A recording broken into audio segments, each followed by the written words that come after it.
financial institutions regarding compliance with the federal securities laws and regulations. She regularly advises cryptocurrency market participants, including exchanges, custodians, NFT issuers and platforms, and technology providers. Tiffany is a member of the Wall Street Blockchain Association and is a frequent speaker on financial regulation issues, particularly those that relate to crypto. And last but not least, the discussion will be moderated by CATO's own Jack Soloway. Jack is a policy analyst at the Center for Monetary and Financial Alternatives, where he focuses on the regulation of cryptocurrencies, decentralized finance, and financial technology.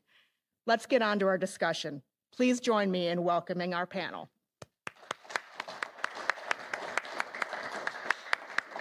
Thank you so much, Jen, and thank you to everyone, both here at CATO and watching online, for joining us today to learn from this truly outstanding panel. So 2022 ended with a lot of eyes on crypto, but as Jen mentioned, the distinctions between centralized and decentralized crypto projects did not always get the attention that they deserved. In addition, while there were highly anticipated pieces of crypto legislation introduced in the last Congress, bills such as the Lummis-Gillibrand Responsible Financial Innovation Act and the Stabenow-Boozman Digital Commodities Consumer Protection Act ultimately were not passed last term. So I think now's the perfect time to both have a nuanced discussion about decentralized finance and also discuss what policymakers and regulators looking at the space should keep top of mind, if anything, as we enter the 118th Congress. I can think of no group of panelists better suited to do that with us. So without further ado, I'm going to turn things over to them for their opening statements. Tiffany, would you please start us off? Sure. Working. Perfect. Good afternoon, everyone. Thanks so much for the invitation to be here. As Jennifer mentioned, my background is I've been focused on the regulation of financial intermediaries for the last 14 years. And in that experience, I've always focused on the federal securities laws, the state laws, and what applies to those entities holding other people's money. Right.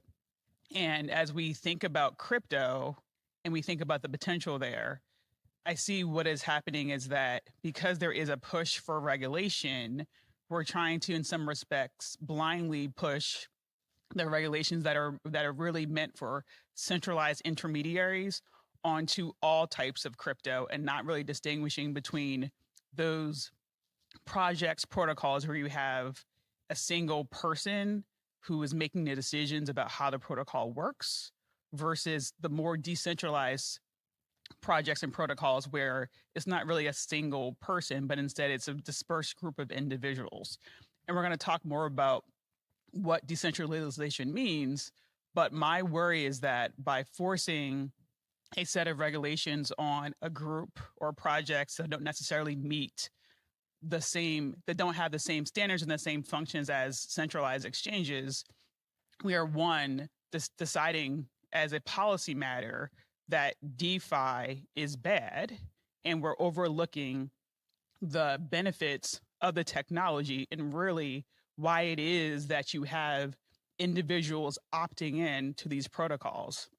It always comes down to client demands, right? It's the fact that historically, some centralized intermediaries have discriminated or not given access to certain groups. And that's why you have people who are underbanked or unbanked completely.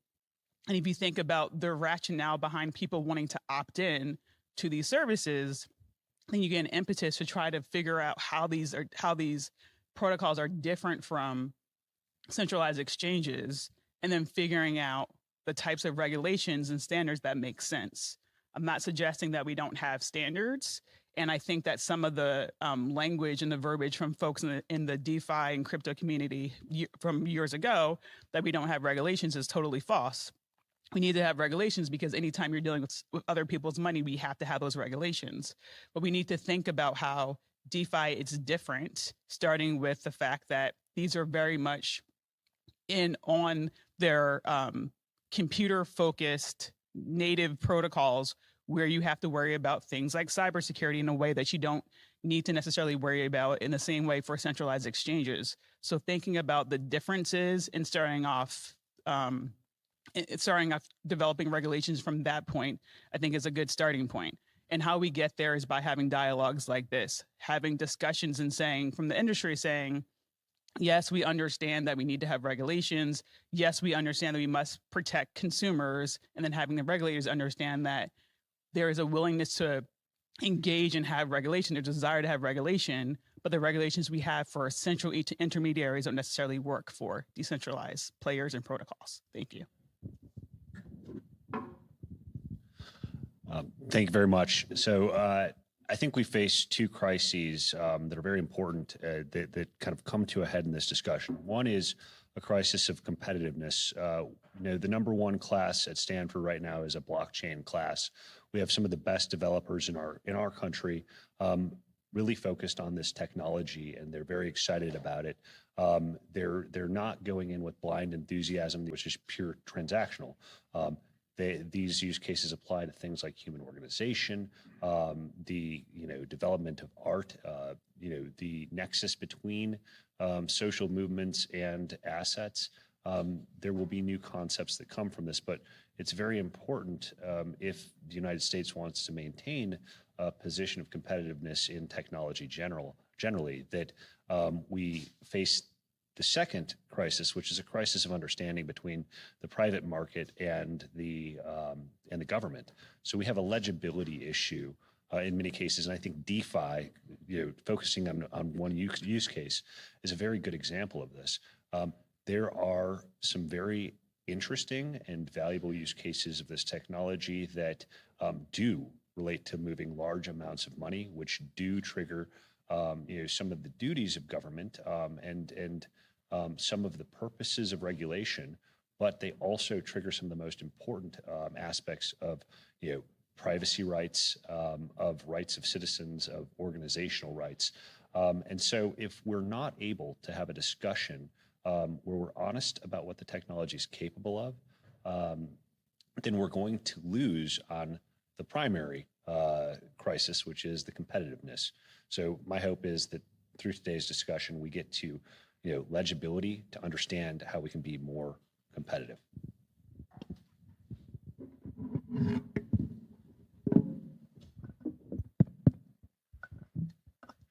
I'm glad I got to go last so I could have some time to think about my remarks. The thing I want to go back to every time I talk about decentralization, and in fact, the semester just began for Duke Law, so I was speaking on Zoom to a bunch of law students, and I found myself telling them, or asking them, why decentralization? Why does it matter? Why are we even all here today?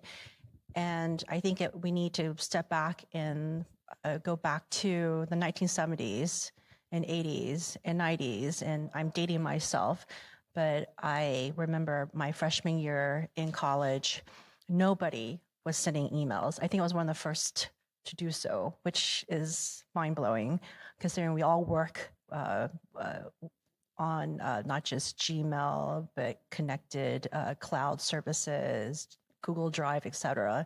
But as a freshman at Duke, I was one of the very few who actually emailed my friends, and not that many people were using it at the time. But because of the internet, the forces of decentralization have really permeated through our economy.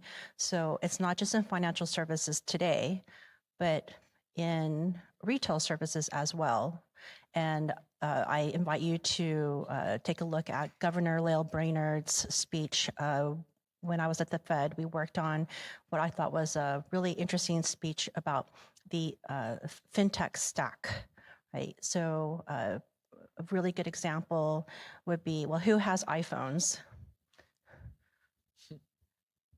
A lot of us. I have an Android, but similar, when Apple made the decision that it was going to be open to app developers, that made a huge difference. So it began with, the iPhone as the first layer, and the next layer was, what came next were like messaging apps like WhatsApp, Signal, etc.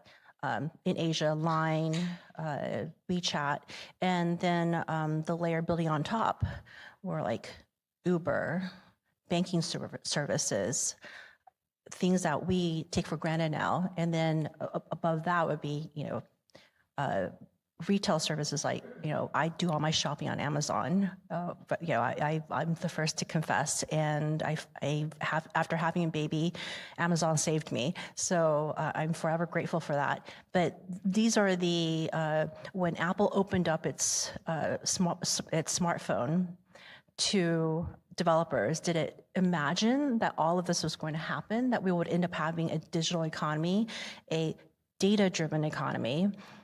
I don't think Apple did, but that is what we get to use now. And decentralization permeating through now financial services, we can't say for sure right now, what is it going to look like when my daughter grows up? But I'm anticipating it's going to be pretty amazing. But it also depends on what kind of guardrails do we want to set up now, which will shape how decentralization will grow, and as a market that will truly support a healthy Web3 economy that respects our data privacy, that ensures that we're able to control our data, and is inclusive and open. So these are some of the things that I hope we'll get a chance to talk about in this panel. Absolutely. And thank you all. I just wanted to make a note before we jump into questions that there will be time at the end of our panel for Q&A from the audience, both folks in the room and listening online. If you are tuning in online and would like to submit a question, you can do so on our event page or on social media by using the hashtag CATOEcon. So jumping in, we heard the term decentralized, excuse me, and decentralization used a lot in those opening statements. It's a term that has permeated the crypto space. I was wondering, what does that term mean exactly, or what should that term mean? Dane, could you please unpack that for us? Sure. So there's a large debate on sufficient decentralization, and I don't want to draw lines. So I'll describe to you kind of 2 degrees of decentralization. 1 degree is, coordinated action amongst, a large number of participants with no core dependencies. So we can think of the governance of certain resources. You could think of like water rights, for instance, where they affect a fairly broad, distribution of people who have an interest and do want to come up with rules. The proxy for that right now is typically governments, because we haven't had a better way of being more specific. But in a fully decentralized environment, basically there's no specific human upon whom like the decision making and implementation depends. That is a pretty radical concept, and it applies usually in fairly narrow scopes. It does apply, I think, in DeFi for simple operations. I think, though, that there is another kind of brand of decentralization, which is it's a novel form of organization that does bring together consensus amongst actors who are not necessarily under a corporate umbrella and have a rank and file relationship. That consensus might be, what should certain organizations or people who have an actionable right in this environment do based on our mutual decision making? So how should we allocate an asset? In that case, there are people implementing the decision, but there is a layer of, effectively trustless control, the unlocking of capital based on kind of an accountability cycle. So is the accountability cycle like every moment instantaneous? No, but is there a limitation of the power that individuals can take in this environment based on the power of the consensus mechanism, which is decentralized organization, to either continue to distribute funds or not? Yes. So in that case, I would not call that like absolute decentralization, but I would call it consensus decentralization. And that's a very powerful thing to have as well. Tiffany, is there anything you'd like to add to that? I'll just add, so I think Dane gave a great overview, but I think just two points I'll make. One, I think the point about there being a range, right, is really critical when you think about it from a regulatory perspective, because if you think about how regulations are crafted, they're based on there being a person or group of persons to whom the obligations to comply with the law apply. And so we're thinking about decentralized finance in particular. It's always about not to draw lines, but it's always about figuring out whether we're in a place where we're calling it decentralized, but it's really decentralized in name only. And you see a lot of those quotes because when regulators say them, and you're calling decentralized, but there's one or a group of persons who effectively has control, versus getting to the opposite extreme where it's truly decentralized and you have a governance mechanism that gives all of the token holders or whatever the structure is the ability to make decisions, but it's not just one person or a group of persons like in control. So that range is especially important when we're thinking about how regulation could apply.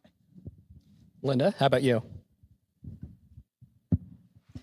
Consensus mechanism and consensus decentralization. I love that term. That's fantastic. I'm going to think about that some more. So I was speaking about stacks earlier with the iPhone. It's also the case for DeFi. So, and the first stack is the blockchain layer, and that's where the settlement occurs. And then the layer above that would be the stable coins. How are you going to transfer value to one another on chain? You use usually a stable coin, and one day perhaps CBDCs. And then above that, that's when you start applying the DApps, the DeFi apps to that whole ecosystem. And then aggregating all of this are oracles and other aggregators. So these are the very simplified stacks of the DeFi ecosystem. And as Dane and Tiffany have explained earlier, there is a decentralization spectrum. And so I like to define it as, does any one entity or group of coordinated entities have a monopoly over any of these stacks? Right. So when you look at DeFi protocols, and many of them are so-called DeFi protocols, they are not decentralized, and they are misappropriating the term. Apply a set of, and I'm borrowing this from Rebecca Reddick. She had 3 tests. I've added a 4th. It's Tiffany knows these tests very well. Spent a lot of time talking about them. The first is, where has this DeFi protocol been launched? Is it launched on a blockchain with only 10 nodes, or is it launched on a blockchain with hundreds of nodes, right? Are there only 10 validators, or are there hundreds of validators, right? So look at that. And then the second test is, when the developer team spun off the DeFi protocol, did it truly spin it away from the control of the developer team, or is it still under the control of the developer team, right? And 3, the governance, which is related to the second prong, is the governance of that DeFi protocol controlled by hundreds of voting token, what eventually really counts as decentralized, but keep in mind there is a spectrum. And then finally, my final 4th prong is, where's the money? Who has custody of the money? Is it just like one entity, or is it lots of different entities? So these are all tests that you should keep in mind as policymakers to analyze and assess how decentralized is this protocol. Thank you. I think that's a really great place to jump off from. So, Linda, you just mentioned protocols, dApps. nodes. There's a lot of different players, features of the DeFi ecosystem. I was wondering if we might be able to unpack that a bit more, maybe draw some distinctions between those concepts. We hear a lot about the difference between, say, a protocol and a front end. And Dane, I would love to get your thoughts on how DAOs specifically enter into the picture. So very good question. And what I'll say is that it's important to be precise about terminology here. And I'll draw on Rebecca Reddig again. She wrote a fantastic article about the differences between the traditional financial kind of ecosystems and DeFi, and how terminology actually really does matter. So, when we're thinking of kind of articulating the stack, and we think of where DAOs stand, DAOs are,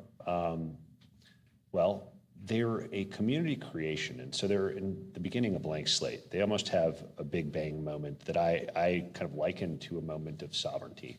I want to de-emphasize that point because I'm not likening it to a nation state that has the sovereignty of the United States, but it is a group coming together with a blank slate of technology that implements the group's decision based on rules that are either decided by a founding team in the beginning or by consensus from the beginning. That's a very kind of nuanced point. But effectively, what the DAO does is it governs a set of resources, a set of decisions, or both. And that could be a very narrow scope. It could be as simple as red light DAO.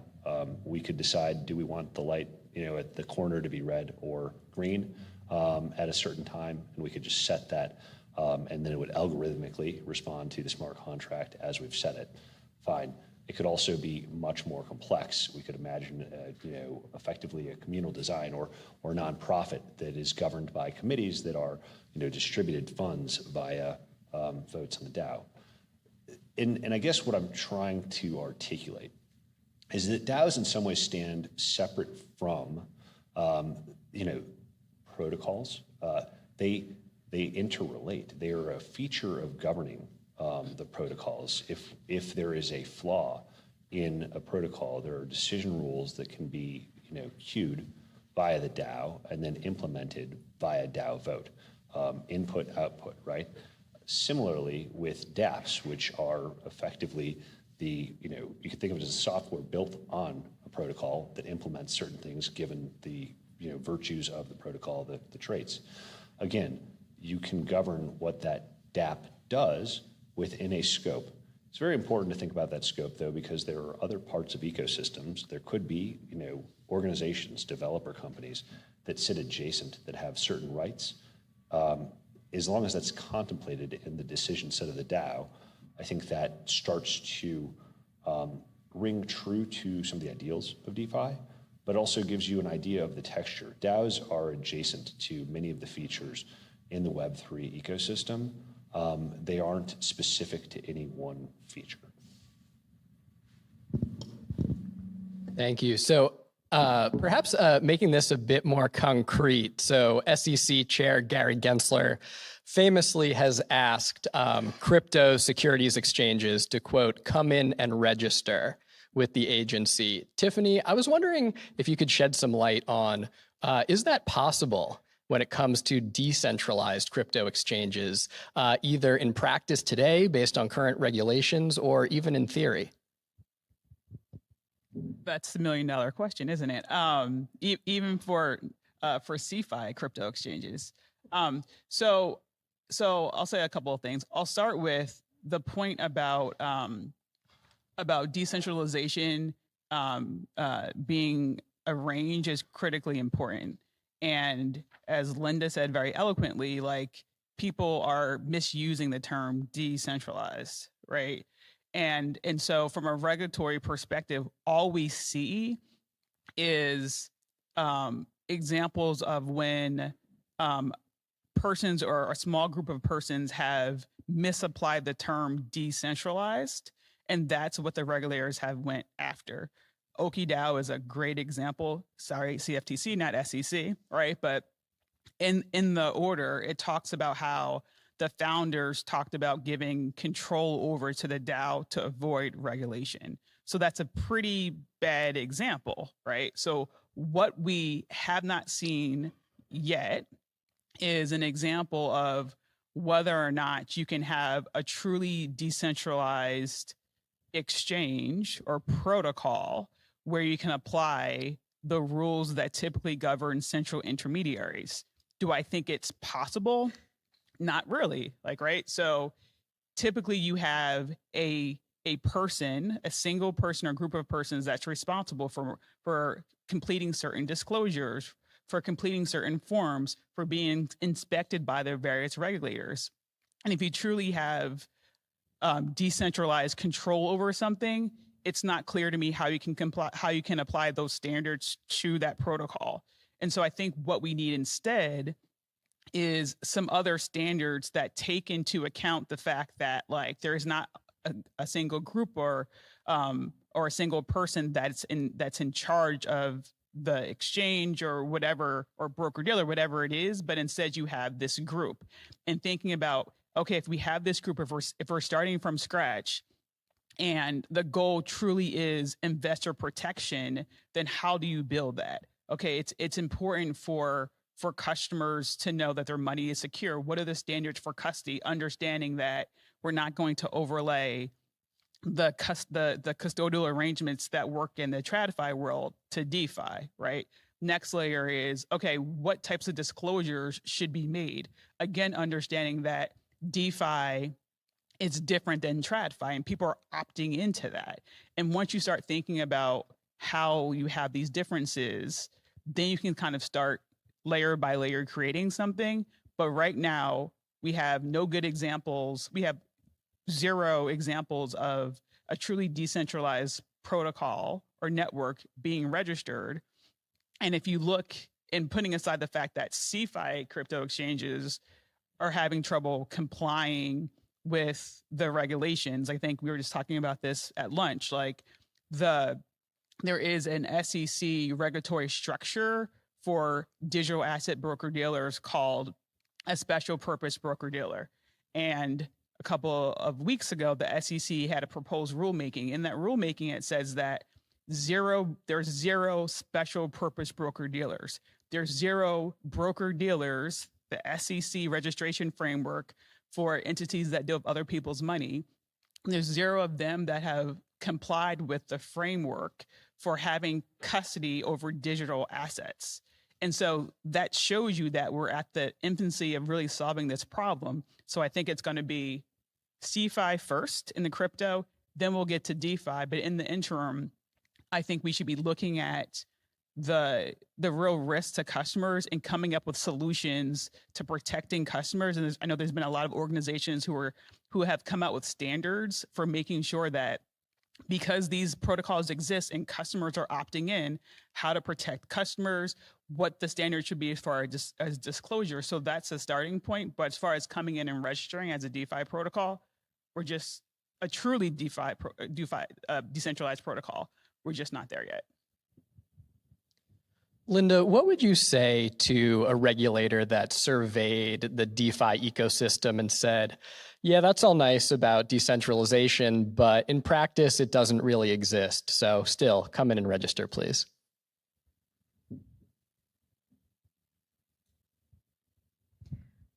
That's such a hard question for a number of reasons. The DeFi industry, even though it has exploded exponentially in the past 3 years, it's still very much in its infancy. And there are many more institutional participants than there are retail participants. So how would the regulator even get a regulatory hook? Because again, into any of the participants in that DeFi, I wouldn't even call it DeFi protocol, but actually that DeFi system. So as I said before, there are stacks, and then there are multiple participants that all make that DeFi protocol work. So to get DeFi lending through a DeFi lending protocol, there are not only the validators or miners in the blockchain, and there are also the original developers of that protocol. There are the parties that put up the collateral, and there are also parties like centralized exchanges even that help to help customers access the lending protocols. And there are also self-hosted wallets where, I could directly access the lending protocol. Again, nobody has a monopoly over that service. So I do struggle with how can you make that whole system go to any regulator to register.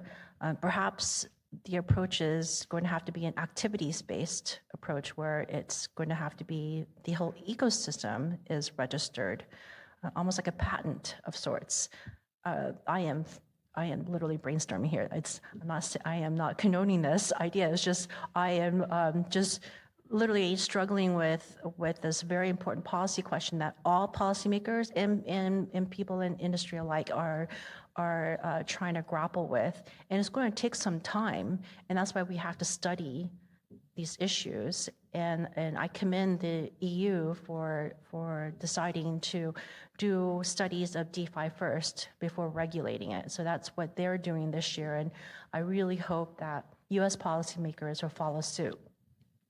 So I would like to also bring in, kind of zoom out a little bit and talk about, again, why does this matter? And if you look at decentralization, it's about re-empowering us as individuals with control over our own data.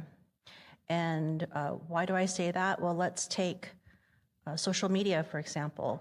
Currently, Facebook is the one that controls everything I post to my account for my friends to see.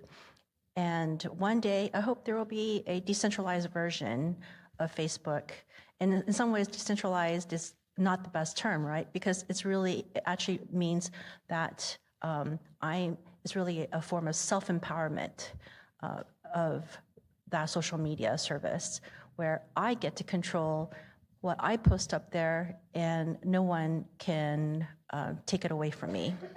And similarly with Google, I don't know if you guys read that article about that poor man in San Francisco whose baby son was sick and had an infection, and he took a picture of his baby and sent it to his doctor, to the pediatrician, and Google blacklisted him from all Google services. So he lost not only his Gmail account, but also his Google phone access. And it's been 9 years, even after clearing his name with the San Francisco Police Department, Google still will not give him back his data.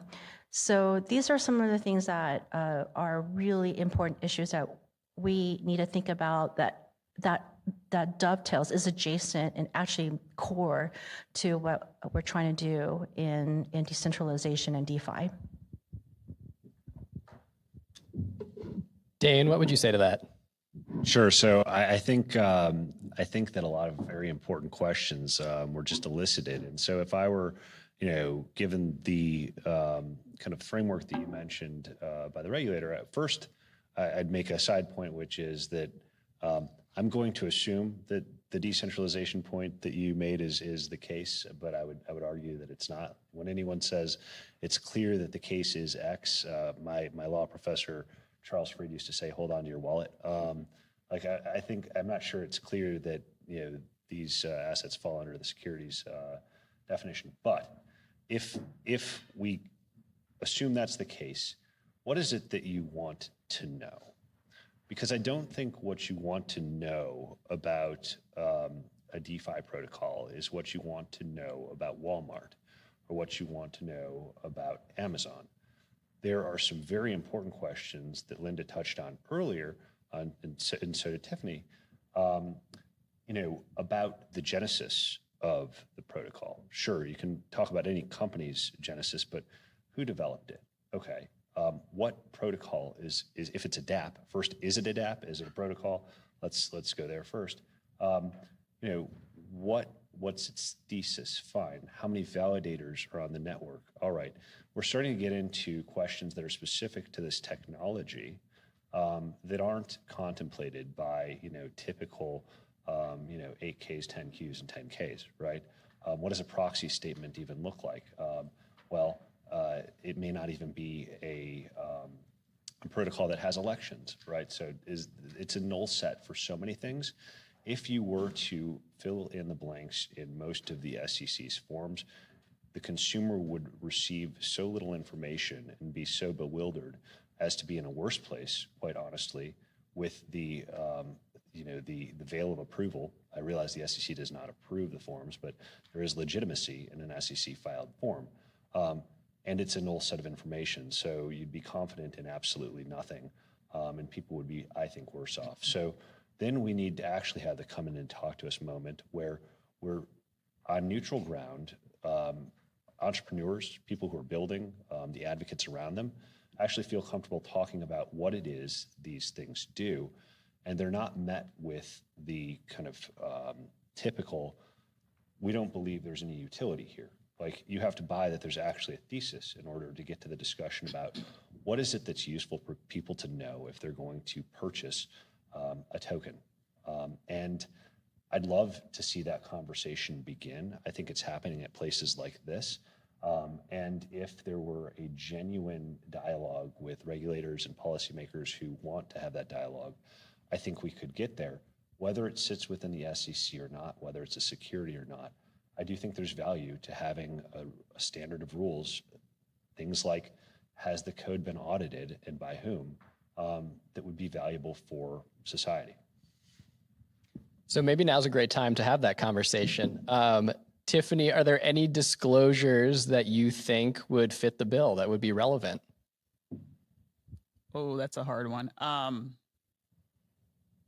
Well, I think I'm gonna steal some from Linda, who I think stole from Rebecca, who's essentially our fifth member of the panel. So I think definitely understanding how many nodes there are, right, is important. And this has been mentioned a number of times. The reason that matters is that if you have a large number of nodes, you have more resiliency. So think about like days where, I'm not gonna pick on the tech companies, I'm not gonna say names, but like when a tech company goes down and your apps are not working, like, right? So if you have a bunch of nodes, a bunch of folks, invalidators on a protocol, that gives the user a sense of resiliency. So if we're gonna use a protocol for a very important purpose, you wanna make sure that there's a lot of validators, a lot of nodes, so that it can continue to operate, even if one particular group is having an issue. So I think that's an important disclosure from a resiliency perspective. I like the code audit function suggestion, because there is, and I see this just as a securities practitioner, there is like what people say the code is supposed to do and how it's supposed to work. And us lawyers are reliant upon that. And then you get the people who actually write the code, and sometimes that's wrong. And so the SEC will actually sometimes ask to see the code. So I think that's critically important. And I think kind of embedded in that is like making sure that we have standards so that we're not creating new issues by going to a decentralized use cases and economy. And I'm thinking about like issues like with discrimination and like some of the fair lending issues we're seeing now. We're going to code because it's allegedly better, but then we're writing in like, discriminatory practices in code. So I think I would start with just a disclosure about disclosure 1 about the resiliency of the network, and then 2, the code audits. Thanks guys for letting me crib yours. I love repeated messages. The more times you say it, the more people remember it. These are really complicated. So sorry, I jumped ahead of you there. Oh, no, not at all. Do you want to just repeat that back in the mic for the folks online? Because I think it's a great point. Yeah, I think it's really important to hear these messages over and over again because it's complicated. Stuff is not easy. And I've been studying decentralization for a few years now, and I still don't feel like I'm an expert. I don't think I ever will be. It is ever changing. There's always new issues, and I would very much want our policymakers here in Washington, D.C. to think about how this will help build up the Web3 economy for the future of the United States. It's something I don't think we have a national strategy for. We certainly don't have a national data strategy. And this is part of it. This is part of like building up our economy so we can be competitive. To crib off of you, Dane. No, I think, and maybe one other point, this doesn't go to the specific questions asked because I think they vary based on the type or designation of the technology, if it's a DApp, if it's a protocol, if it's a DAO. But I think that the approach, particularly at the kind of beginning of this process, should be one of, okay, a strict bar on intentional fraud, right? I realize that's a bit redundant, but there are different varieties of fraud. If somebody intentionally lies, that should be met with a very strong punishment. I think that there should be a sandbox period, effectively, where we encourage people to make statements that explain what the technology is. And I think we should probably provide a private right of action for harms that result from negligence. For instance, I don't think we've really explored what the private market, including like the plaintiff's bar, can do here. But I do think that there should be a remedy for loss that's caused by an actor's failure to take care, for instance, that doesn't amount to a black mark, like you did something that is almost criminal or criminal. If it was entirely unintentional and done in good faith, it just wasn't done well. I think that we have a great system for that, and that's the courts. Maybe abused sometimes, but that's probably better than regulation by enforcement. So the method of thinking about how we remedy wrongs within this disclosure regime is very important as well. So other items that could be helpful for disclosure would be key management. How many keys are required to control the app or the DApp or the protocol, et cetera. That is very important because whoever has control has the ability to change the code, change governance, et cetera. So that needs to be disclosed. And is it 5 out of 9 like it was with the Ronin Bridge, or is it 40 out of 40 out of say 65 keys? Not that there's actually anything with that many keys, but you know what I mean. So 20 some keys perhaps that I don't even know what the range of keys are, but when you start looking at say Ethereum or Bitcoin, that's where you realize like that is actually a very large number of nodes. And now I am transitioning, this is kind of messy, from the keys discussion to the validators discussion, but it's kind of similar as to who has control over the blockchain. And I like to bring up the Nakamoto number, where each blockchain that's out there, they're not all created equal. Some of them can be controlled by a fewer number of validators than others.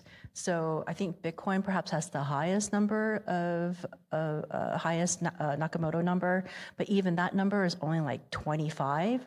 So globally, 25 miners could come together and control over 50% of the governance of Bitcoin.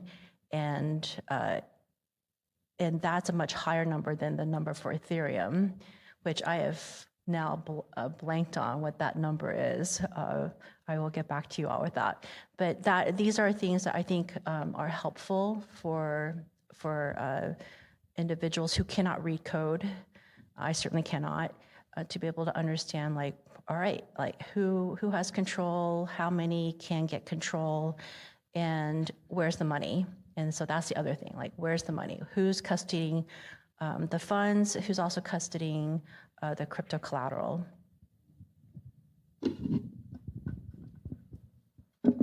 I'll just add that these are very important details from the outset, but because we're in a point of very flexible building, the factors can change very quickly. And so then we need there's a question of what is the threshold of updating? For instance, we might determine that we have a centralized treasury, and that's not a great idea because it's a hacking vulnerability. Maybe we want to break up our treasury into 1,000 pieces to make it, more difficult to hack. Might not be a good idea, but let's just imagine that's the case. Well, we might then have custody, and then the question is, like, how frequently, if it's already subject to community governance and there's a governance platform that's very, reflective of every decision that's been made, that's not always the case. Then when and where do updates need to be made, and do we permit rapid permutation, which could be very important, particularly given how quickly standards of code change and standards of practice. Like every hack, there's kind of an update as to best practices. I think there's important questions around, again, the data that we actually want reported. Yeah, can I say one point on that? Absolutely. Like that's, I'm on. I think that's even thinking about how often you update what's going on is another reason that there needs to be a dialogue between the industry and regulators, and just overlaying the CFI regulations to DeFi don't work, because if you're a broker-dealer, for example, a securities firm, you generally need to update most things within 30 days, like, right? And that's like years in crypto world, like, right?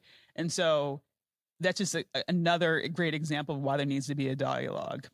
Another thing that Linda said that made me kind of think about, as we're thinking about what types of disclosures might be important, is like when you have discussions with the regulators, sometimes there's a discussion about use case. Maybe Dane said this.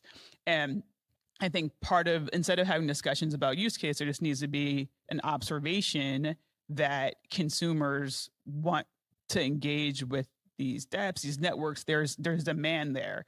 So what we need, and I don't know if we necessarily have this at the project protocol level or if we have it more broadly, but like some type of like investor education, and not from a protectionism point of view, but instead like recognizing that the beauty of DeFi is broader access. And there's a promise of financial inclusion, but to have financial inclusion, you actually need to make people's lives better with this access. In order to be able to shift from access, people need to be understand like what they're getting. And if it's the first time they have access to certain financial products and services, they might need more disclosure than the typical accredited investor segment, like, right? And this was something that was in the Bozeman-Stabenow bill. There was an investor protection measure in there. And so we need to have some type of like somewhere, again, not sure if it's, at the protocol level or something that's broader, but really describing to all of the investors that are participating, like what they're getting, what their risks are, so they truly are making informed decisions and not making a decision for them by essentially cutting off access to DeFi, but instead giving them the information they need to make their own decisions. So I think that brings up a great question. We heard a little earlier about some of the ways in which regulation designed for intermediaries is inapplicable when confronting the DeFi space. And Tiffany, you just mentioned the role perhaps of regulators for financial education purposes. What might be the role of regulators here when confronting DeFi? Dane, Linda? I'll make a point that I think it builds on Tiffany's point, which is that I think there's a role for centralized actors in this environment, and I think a very good description of the role is, there will be on-ramps for the new users, right? Many of us of whom use them, and a very important function can be kind of education before somebody then decides they're going to go self-hosted and engage with, complex DeFi ecosystems. And I actually think that there is a monetary incentive over time for centralized actors to effectively draw people in by being a great information source. Maybe you prefer Coinbase because they spell out for you what specific types of tokens do, and then they help you kind of move over to the self-hosted world. And at the point that you cross to self-hosted, with enough information into the market, I think that you could be considered sophisticated service in it. And so I see an economic incentive. Now, that needs to be fostered from a regulatory perspective and built in. That's a very difficult thing to do. And it can't be adversarial. It's more of a how do we work with an exchange to make them a preferred avenue for new users, and potentially to make it profitable for them so that investors have an incentive to go to a place where they're more protected. Linda, is there anything you'd like to add to that? There's a lot that I could add to that, but I will try to keep it to something we haven't spoken much about so far, which is TradFi and banks in particular. So everyone here, do you have debit cards? And assuming you also have credit cards. Which one do you use more when you do daily transactions? Your debit card or your credit card? Credit card, okay. So you have statutory protections when you use credit cards. You also have statutory protections when you use debit cards, but they differ. So Truth in Lending Act governs your credit card transactions, and Reg E under the Electronic Fund Transfers Act governs your debit card transactions. When you send money, an unauthorized transaction, so for example, perhaps you wanted to send money to me, but you misspelled my name, then you can go to your credit card company and ask them to reverse the transaction. And they'll also, as statutorily required, to automatically credit your account while they do the investigation. With banks, same thing. You can go to your bank and say, I sent it to the wrong person. The bank can reverse that transaction, but you don't automatically get credited while they're doing their investigation. When you use Venmo and you send a transaction to me by Venmo and you misspelled my name and it goes to somebody else, then you have to hope to God that someone else is willing to give that money back to you, because you're not protected by Reg E in a digital wallet to digital wallet transaction. Similarly, that same gap is the case as well with crypto activities. And we have revised our US private commercial laws, which is the Uniform Commercial Code, and the states are in the process of adopting them. And Article 12 in that UCC introduces this new concept of controllable electronic records to represent the concept of digital assets. And it's still not going to be very clear what your, even though we're trying to clarify property rights there, what are going to be your customer protection rights when something goes wrong. So I think this is an area that we still have to work on. And in a world of decentralization, it's difficult because it's not like you can go to a centralized entity and say, reverse my transaction, right? You've been empowered to manage your own finances. So you make that transaction, you're responsible for it. So this is a new way of thinking, and something that we all are probably still going to have to keep pondering. Before we turn to some audience Q&A, I wanted to ask, the idea of rapid iteration and development in DeFi was brought up, but are there ways in which regulation itself can serve to be sand in the gears when it comes to that iteration? And more broadly, what types of regulatory snags do decentralized projects currently face? Tiffany, I was wondering if you might be able to start us off there. That's a tough one. So I think it's just a fundamental mismatch, as I was alluding to earlier, right? Because regulations are focused and geared toward the TradFi world, they don't necessarily take into account the pace at which DeFi changes. And so it's a fundamental mismatch, right? And so I think where we're going to end up, to the extent we get regulators to embrace DeFi and create standards, they're going to be more principles based, so that even with the rapid change, they can continue to make whatever disclosures and comply with the applicable standards, because very prescriptive rules don't work when something is changing at a fundamentally quick pace. So if I were a regulator and I wanted to throw sand in the gears, I would just create uncertainty. Markets, and I say market broadly, I mean markets for ideas as well as markets with money, require certainty to function well, or some degree of it. And so, two things happen now. I'll give one example. A certain founder who, is now in prison, almost got the Hill to pass a bill that had a bunch of DeFi kind of protocols in a very difficult position, which is they would have had to register, and that would have been nearly impossible, other than DeFi protocols that were still kind of in the direction of decentralization. That certainly sent a chill for development, and I think discouraged people from launching any new projects during the pendency of that bill. But then we also can look to some of the litigation.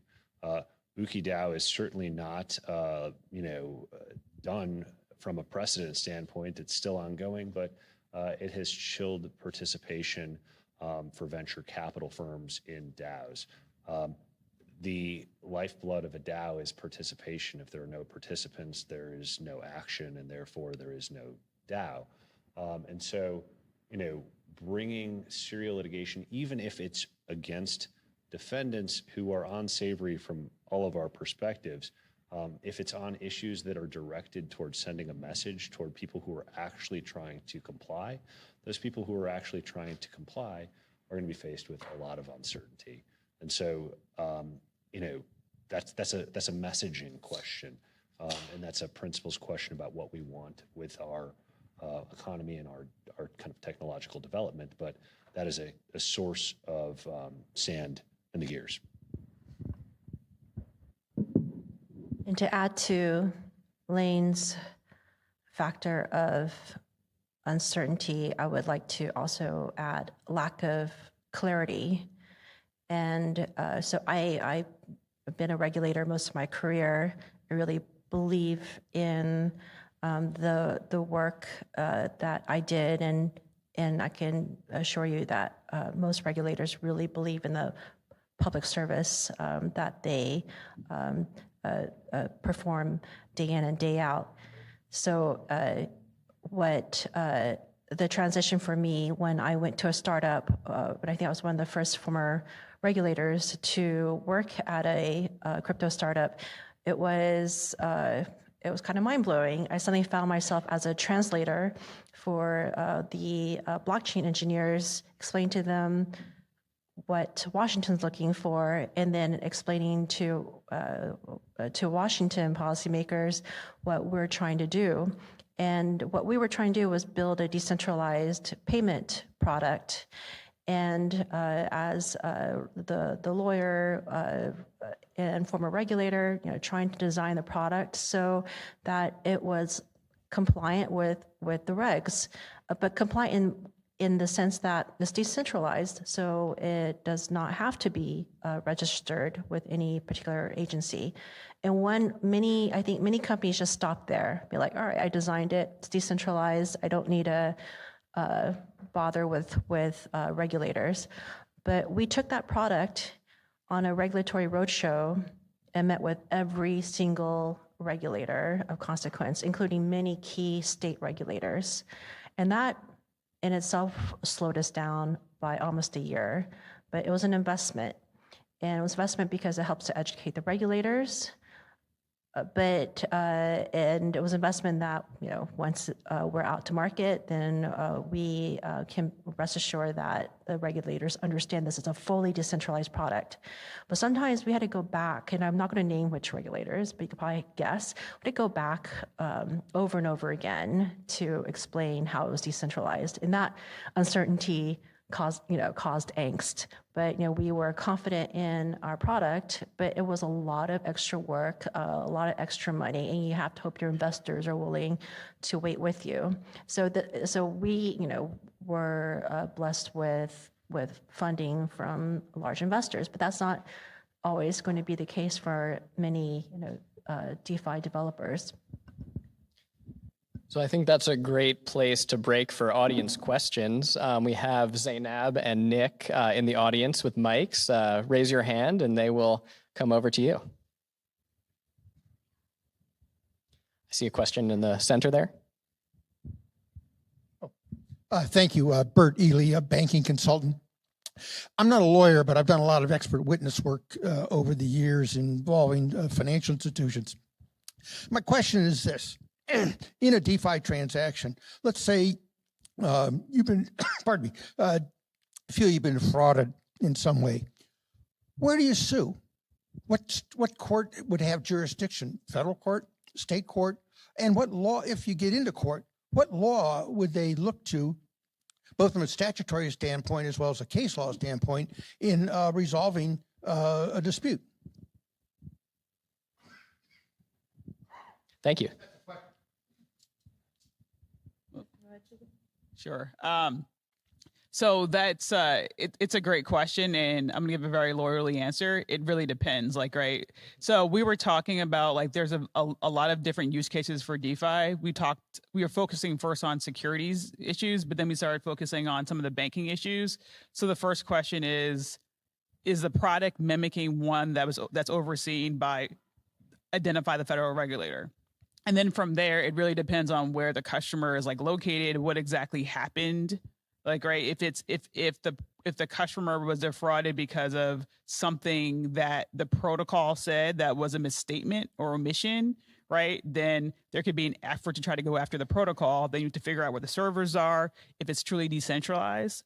So it becomes very fact specific. And I think we're at this point, as I was kind of alluding to before, where I don't know if we actually have good examples or good case law of when there's been instances of truly decentralized actors harming someone. Instead, all I can think of is instances where the term decentralized was used, but there was a group of persons or a person who was in control of said protocol, who was the target, just like it would be with any other corporation. And I would like to add the UkiDAO case. The judge ruled that the UkiDAO was an unorganized organization, which meant, did I explain, was that the right term? Unincorporated, thank you, didn't get that right. Unincorporated organization, essentially a partnership. And that meant, one, it could be sued, and two, the token holders could potentially have liability. So that is a very recent development in legal precedents, and that was in the Southern District of New York. And now we're starting to see patent trolls pop up, because they're like, oh, we can sue DAOs now. And you already see instances, including with MakerDAO being sued by patent troll, and we are hoping to submit an amicus brief on that, but we're not MakerDAO, right? So we can only hope that we can explain that this is a decentralized organization, and it is much more complicated than what the plaintiff is stating or arguing. And so you see that in that particular case, and we are expecting that there's going to be more this year, now that this essentially this door has been opened.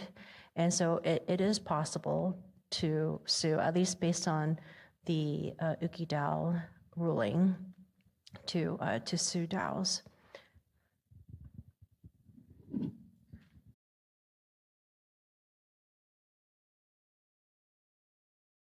It's important, and this goes to the depends, to really identify the fact pattern of the fraud.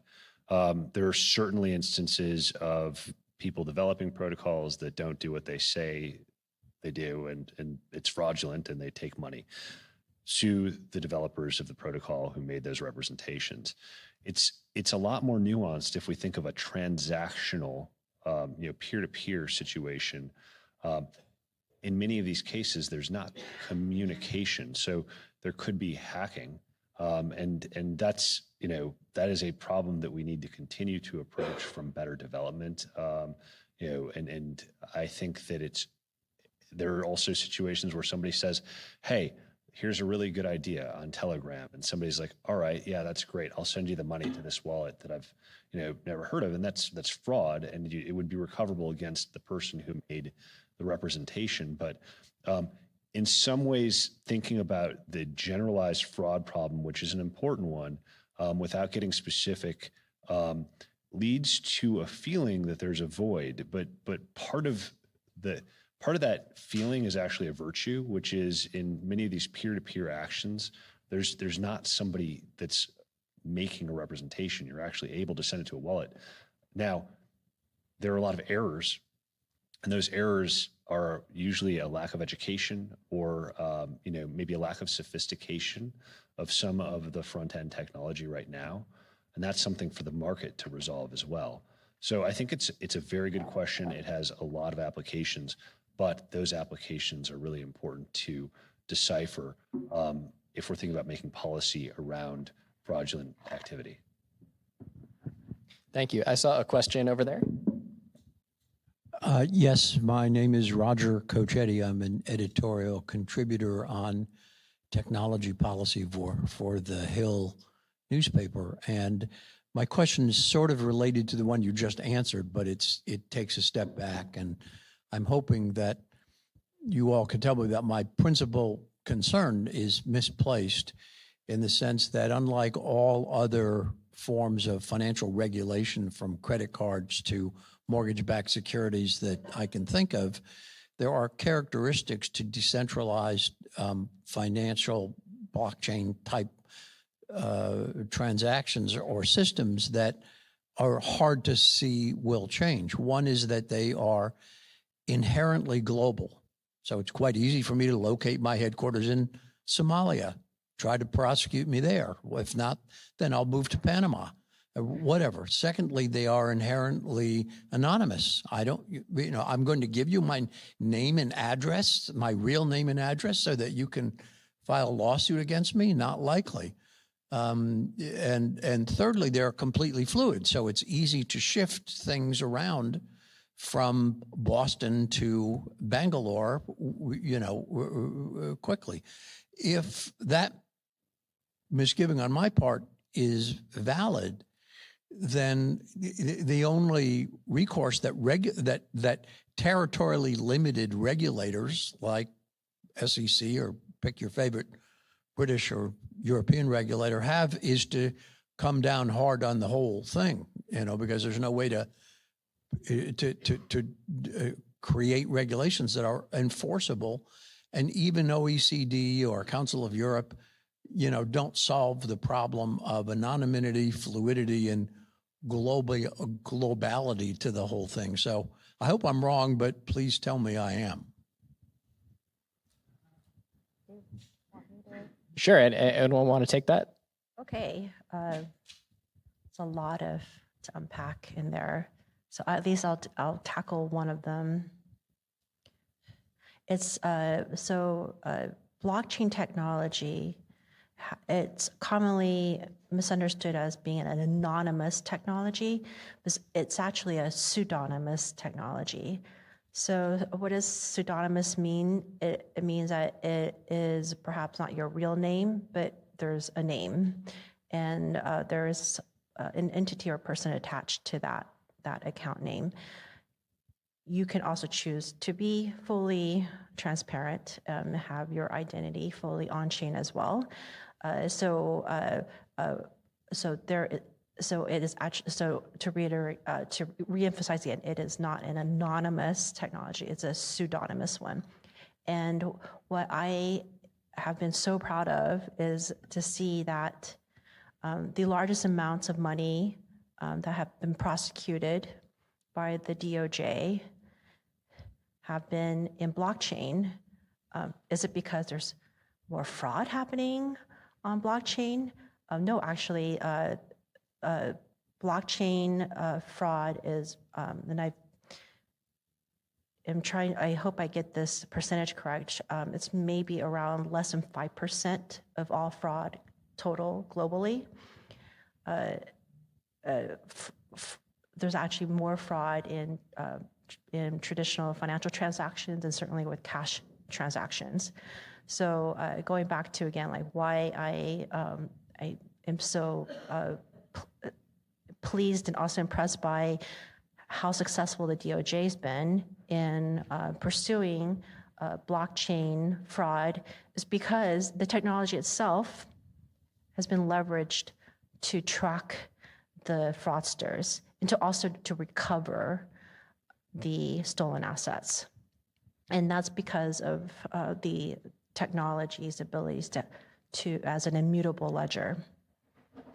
And anyone want to add? So I'd say points 1 and 3 are interrelated.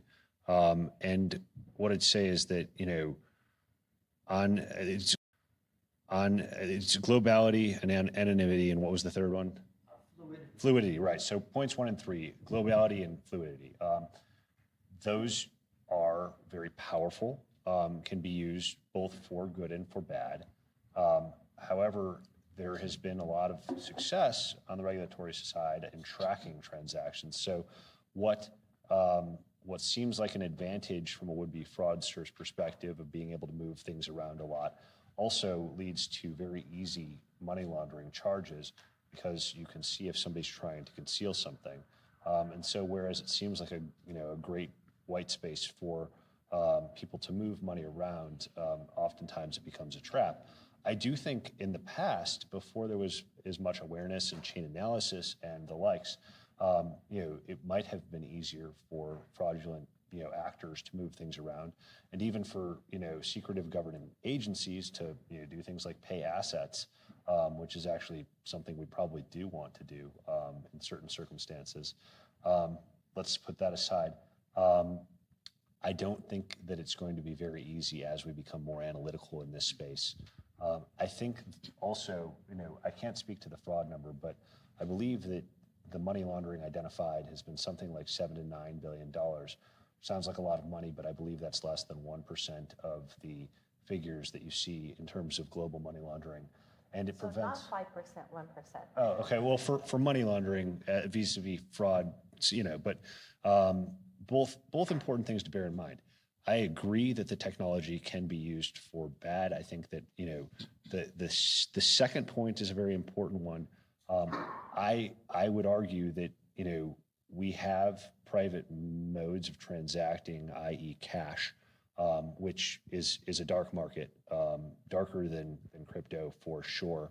I'm certainly in favor of privacy rights around money, and I think the CATO Institute's done great research on that topic, so I'll leave that point. But generally, the blockchain is not as anonymous as people think. Pseudonymity, you may not know as an individual actor who your counterparty is without being able to leverage the legal system. But there are businesses that are focused on recovery of assets, high-value NFTs, for instance. It's very similar to what you see in the litigation finance market with high-value asset recovery. And so, do I think it's perfect? No. Do I think there are pitfalls? Absolutely. But do I think that the benefits are proportional and potentially much greater than the drawbacks? Yes. And so I think those are good questions to deal with, but they are also touching on some of the virtues of the technology. Hi, Adrian Schogel, retired. I get a sense that we're actually begging the question, do we need regulators as the first level of regulation, or rather as a regulator of private regulation? I mean, we've been in international trade, we've been dealing across borders with fluidity and all sorts of things, and a lot of private institutions have come up.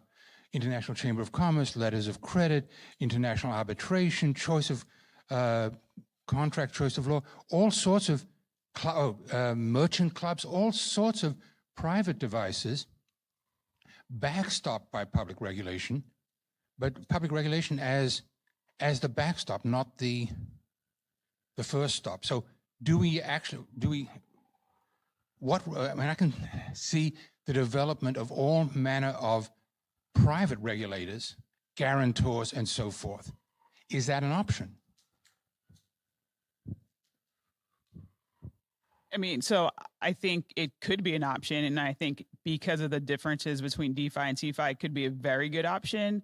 I think what we're grappling with right now is, especially in the events of the last couple of months, is regulators' desire to regulate and to, well, I should say, to enforce right now, and really lead with their enforcement tools to protect investors. So we're no longer at the point of where they don't feel the urgency to act very quickly, right? And I think if we had the luxury of time and we're at the very beginning stages of the industry developing, maybe we would sit with a whiteboard and think about what's the most desirable outcome.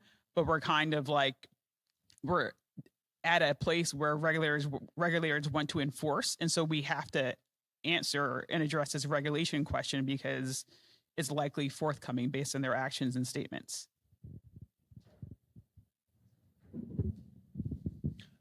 I tend to agree, but this is personal, and you have to agree with the first principles, that there are many economic remedies and court-based remedies that exist. I do think that there is a value to reducing the incentives, eliminating some of the massive bad actors that have been in the space. And for that, I think that the best thing that regulators could do is work, and I've made this point before, but I want to drive it home, work with the on-ramps to educate the participants.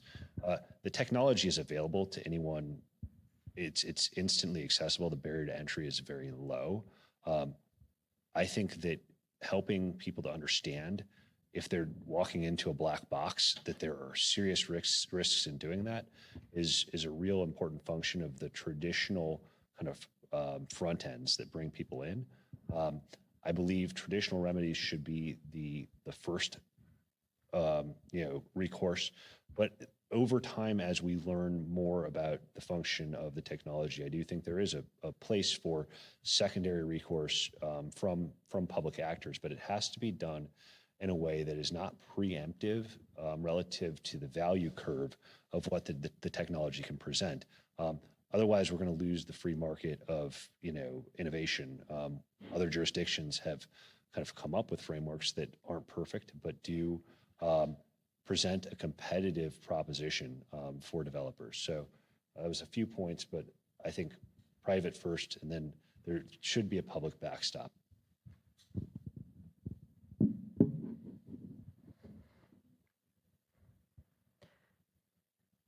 I'm not sure if this is going to be fully on point to your question, but this is what I thought of when you asked it.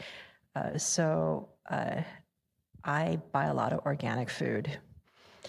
if I have a choice between organic and non-organic, I generally buy organic because I have a 5-year-old and I just want the best for her. Is it really going to be better, that organic over non-organic? I'm not sure, because there is actually no federal law that defines the standard for organic. Yet I believe it, because I do know there are standards that farmers have to follow in order to get the organic branding. I think that could happen as well in DeFi, where there can be DeFi developers who follow certain standards, certain technical standards, and get a special organic brand. And as a consumer, I may want to go use that organic brand of DeFi. So I could see that happening over time.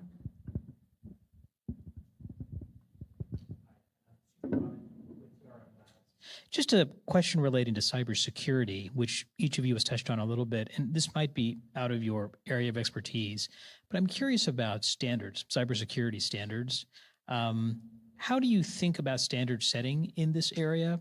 And when it comes to cybersecurity standards, the federal government itself has never really spoken with one voice, and that's been an issue over time. How do you see that developing in the DeFi context? And if it takes time, or if it takes a number of years, what should folks in industry be doing until then? Tough question, I understand, but I'd be curious your thoughts.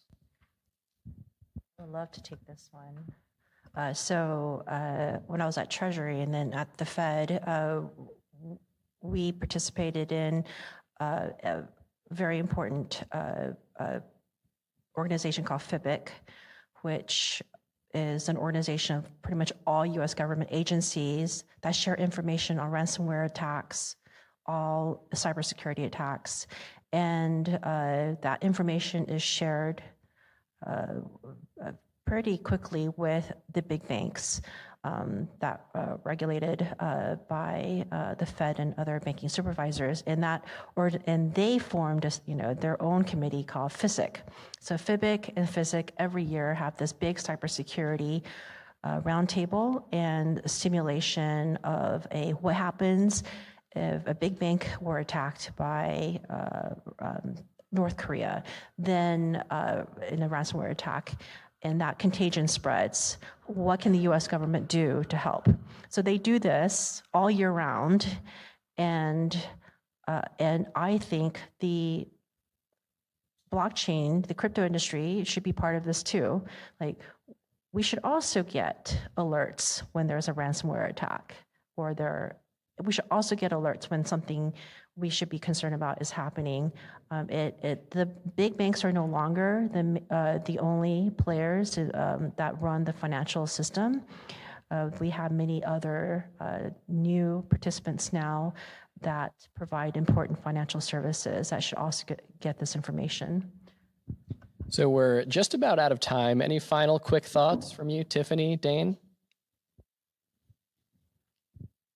No, I'll just say that, well, first, thanks for hosting this very important discussion. I've learned a lot by just hearing my fellow panelists speak, and even the audience questions.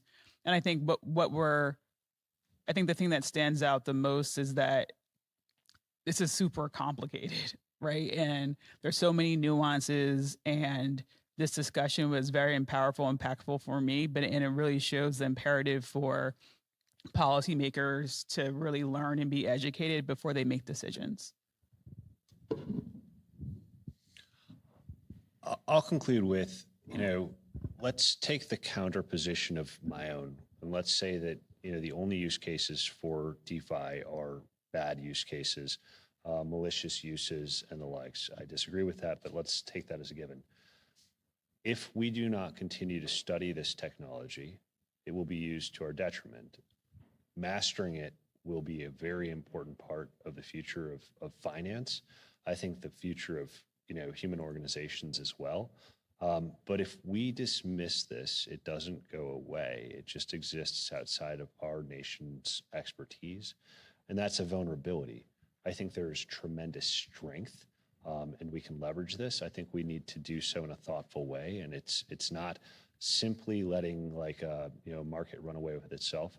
But we have to have innovation, and that requires having a reasoned dialogue between the private market and the regulatory sphere. It can't be one or the other dictating the entire discussion. With that, join me in thanking our distinguished panelists. And back to the stage. Hey, yeah, thank you so much. There was a very thoughtful discussion, and it really draws out all of the nuances that are happening in this space. Thank you to the panelists. Thank you to the audience. I'm glad to have you join us here today in person and online. There were a lot of takeaways, but I think for me the most important one was the takeaway that this is a hard space and it's a complicated set of issues. And there's not nearly enough attention being paid at this point in the regulatory discussion to all of these difficult questions that need to be addressed when thinking about how or if to regulate in this space. A recording of this program will be available shortly in case you missed any of it or would like to share it with others, and we hope that you'll continue to join us for these discussions. We here at CATO have been engaging with these issues, including by putting out a working paper proposing a framework for crypto exchange regulation that differentiates between centralized and decentralized exchanges. We welcome feedback on the ideas that we propose, and we hope that you will follow our work at CATO Center for Monetary and Financial Alternatives for more on crypto regulation. Thank you very much and have a great afternoon.